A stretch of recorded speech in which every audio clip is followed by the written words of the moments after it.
Ce message est pour les Égyptiens, l'équipe nationale d'Égypte. Je veux que vous sachiez, mes chers amis, les pharaons d'Égypte, que l'arrogance comme la vengeance sont deux plats qui se mangent au froid. L'arrogance comme la vengeance, c'est deux plats qui se mangent au froid. Donc, comme c'est grâce à Allah que vous avez éliminé la Côte d'Ivoire, on dit que la bouche qui parle, c'est pas la même bouche là, c'est la même bouche qui condamne. Comme vous êtes là. Ainsi, vous êtes passé à l'arrogance.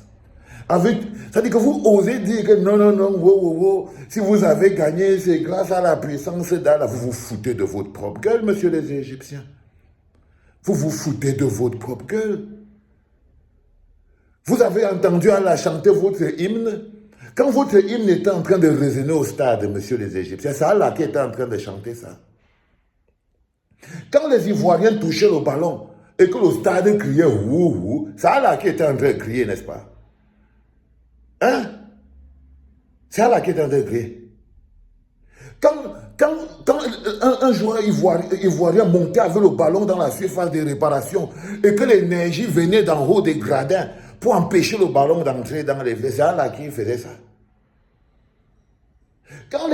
Donc c'est Allah qui a déstabilisé psychologiquement. Quand je vous dis, je regrette les Égyptiens. J'ai seulement honte de dire ça, mais je regrette. Comme beaucoup de Camerounais. C'est-à-dire que notre colère a dépassé même notre cœur, messieurs les Égyptiens. Mais ne vous inquiétez pas. Malgré tout ce support, vous n'avez pas pu marquer un seul but. Malgré tout ce support, vous n'avez pas pu marquer un but durant 90 minutes, donc ne vous vantez pas. Si c'est Allah qui vous maintenait en vie, pourquoi il ne vous a pas fait marquer le but? Pourquoi il ne vous a pas fait marquer le but? Arrogant et menteur en même temps. C'est pour ça que vous allez sortir au quart de finale. Je vous rassure que vous allez inviter Allah, venir vous supporter. Parce que vous croyez qu'on ne vous connaît pas. On vous connaît bien, mais là on est au Cameroun. On est au Cameroun. Et croyez-moi, l'amour que les Camerounais ont pour les Ivoiriens, le degré d'amour là, on dit que qui aime bien châtie bien. C'est-à-dire que comme on a châtié les Ivoiriens là, c'est au niveau du degré d'amour que le peuple camerounais partage avec le peuple ivoirien. Vous allez rentrer. Vous allez rentrer. Croyez-moi. Croyez-moi, messieurs les Égyptiens, je vous trouve d'une arrogance à nul autre pareil. Vous n'avez même pas honte qu'avec tout le support là, vous n'avez même pas pu marquer un but. Même marquer un but vous a dépassé. Vous avez dû attendre les tirs au but. Et là encore, il a fallu que les Camerounais mettent la pression. Les gars, je crois que parfois on doit contrôler nos cœurs, hein, vous les Camerounais. On doit contrôler nos cœurs. Parce que quand l'émotion vient dépasser la raison, c'est pas bon. Ouais, regardez ce que les Égyptiens ont parlé. Regardez ce que ces pharaons osent parler. Non. Le même traitement que vous avez infligé à nos frères de sang, nos familles, notre femme attitrée, la Côte d'Ivoire, la famille, le sang de la bouche. Vous avez oublié que la Côte d'Ivoire, c'est le sang de la bouche. La Côte d'Ivoire avec le Cameroun, c'est le sang de la bouche. Tu ne peux pas tout cracher. Il y a au moins un bouquet entre. Apprêtez-vous donc à rendre le même service aux Algériens, parce qu'eux, ils sont pires. Eux, ils sont pires. Il est important que vous compreniez et que vous fassiez sentir aux Algériens, aux Égyptiens. Il ne faut pas trop mélanger. Ce sont les pharaons d'Égypte. Les pharaons d'Égypte, ça n'a rien à voir avec les FNEC d'Algérie, c'est les pharaons d'Égypte. Si vous ne leur faites pas sentir aussi la puissance, c'est nous qui allons finir humiliés là.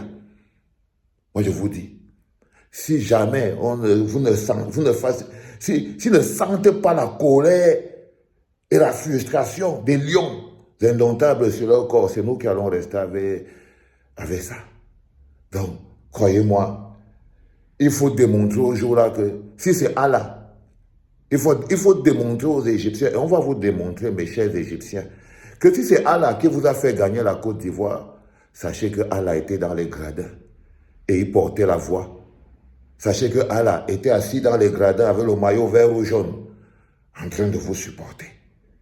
Si c'est Allah qui vous a fait arriver là-haut, sachez-le, que là, Allah était noir. Il portait un maillot vert ou jaune et il criait haut et fort dans les gradins du stade.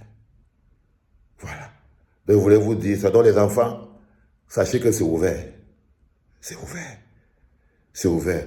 Et aussi les Égyptiens, n'oubliez pas, il ne faut pas vous tromper. Un coup d'un soir reste un coup d'un soir. Un coup d'un soir reste un coup d'un soir.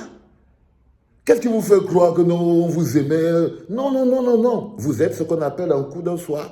C'est-à-dire que notre femme attitrée a essayé de nous manquer de respect, la Côte d'Ivoire, et voilà, on est allé tirer un coup dehors. C'est pas pour autant que vous croyez que vous allez... Non, non, non, non, non, la femme de dehors reste la femme de dehors. Hein.